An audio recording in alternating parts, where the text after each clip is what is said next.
Hey, welcome back. Thanks so much for joining me today. Solo. This is not a Netflix film. I know it's set up like it. You know, you got Joe on the screen by himself, but the reason Jerry and Joe are not here on this weekend movie, this is a weekend movie, Serenity, is because I apparently drew the short straw. Yeah. I got to watch Serenity. Yes. So let's get through it. This movie, it stars Matthew McConaughey. His character is a drunken fisherman that, you know, his ex-wife, Anne Hathaway, shows up, offers him $10 million to kill her current husband. Yes, it's a great story. It honestly is. That story is great. Because he's abusive. He's abusive towards her. And then that's where it's at. I'm going to stop there. I want to talk about the good things first. Good things. The pacing. Honestly, a lot of people were saying, oh man, the pacing's slow. The pacing needed to be slow. The pacing needed to be kind of drawn out. I don't think this movie was too long. I don't think it could have been longer. I don't think it could have been shorter. It was like an hour and 40 minutes, an hour 45 minutes. I think that was perfect. It was a good choice to not make this a 2-hour movie. I think that would have definitely made it, and then I would have been complaining about the pacing. The first and second act are good. As far as that story, that story is actually good. You know, it's like, hey, but the whole suspense, the mind thriller element comes in, and that's where the movie falls. That's basically the end point of the whole entertainment purpose of this movie is that.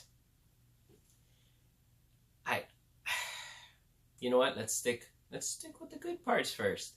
Acting, no, the good parts.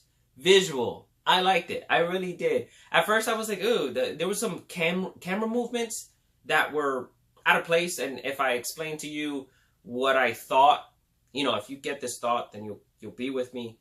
I was like, I'm this type of person. This is what I'm seeing. I know I'm being very vague. By the end of the film, they actually reveal the mystery is exactly what I thought the camera was doing. And so then I was like, oh, how appropriate. That's fine. All right, cool. You get a point for that because it was jarring on purpose. And so I appreciated that. Okay. So visual, definitely, the movie looks good. What doesn't look good are the actors. I'm sorry. You got Diane Lane as a side character doing nothing. I mean, just nothing. She didn't even have to be. Anybody could have played her part. I'm sorry. Like, what? Why? You got Matthew McConaughey. He basically just collected a paycheck. I was not convinced by his drunken performance at all. And Anne Hathaway. When she came on screen at first, I was mad. I don't know what she was trying to do, like this sexy, mysterious woman that shows up. Hey, John. She even, like, get a cough drop. Like, why are you talking like that? The rest of the movie, she doesn't do that. The rest of the movie, she's fine. She's actually very convincing. I mean, she's in an abusive relationship. She's scared of her husband.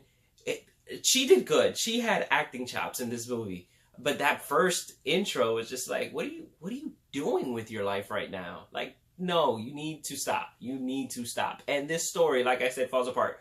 By halfway through the movie, they start tapping into that mystery, the whole point, the whole, like, what's going on element of the movie. And what stinks about this movie is they basically looked at the camera and explained it to you. A good mystery, a good thriller, a good suspense lets the audience figure it out. But this movie couldn't do that.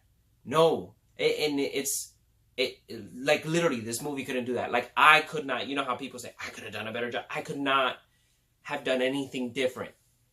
That's probably why the trailer came out so late, because they were just trying to figure out, like, how do we get people to come into this movie? Like, how? we can't say, oh, this is the, you know, what's the mystery? It was bad. It was horrible when they explained it. You ever like find out the point of this of a movie and you're like, that was dumb. That was just, this was a silly waste of time. That's how I felt when they explained it. I was like, really? And then they explained it, and then they drew it out as far as, you know, trying to have him prove the explanation. Matthew McConaughey, it was just sorry. It fell apart. And honestly, if you can't end it well, because that's what you leave the audience with, that taste, you know, you just shouldn't have done it. So the question is, did the movie do its job? No. About 5 minutes felt suspenseful. The first half of the movie felt good. Okay, good. Great, no, good. After that, come on. It was terrible. It was terrible. I was not feeling suspense. I was feeling confusion. I was feeling confusion on why am I still sitting here? Is it worth it? Like, do you know the answer by now? Like, come on, please tell me you know the answer by now. Don't waste your time. Gio, I love watching movies, and I will waste my time on watching movies because that's what I like doing. I will go back and watch a movie from 1978 because somebody said that's actually a decent movie. Not that it's a good movie. It's a decent movie. I remember it. Yeah, I didn't hate it. I'll go and watch it. But I know that most of you won't do that. I know that most of you value your time. Don't waste your time or your money. Redbox it. I know I'm bashing this movie. I'm actually going to give it I got 2 eyes. But 2 eyes out of 6. That's like, it's not good. Don't waste your time. Honestly, don't waste your time. Don't do it. Don't do it to him. All right. Wait for Redbox. If you're bored enough and there's nothing else to watch, or wait till it comes out on Netflix. Actually, Netflix has been doing a pretty good job about getting movies pretty quickly. So wait for that. But don't go to the theaters for this. Show them that this was not okay. All right. That's it. That's all I got for you today. I hope you guys enjoy the rest of your weekend. And I'll see you next time.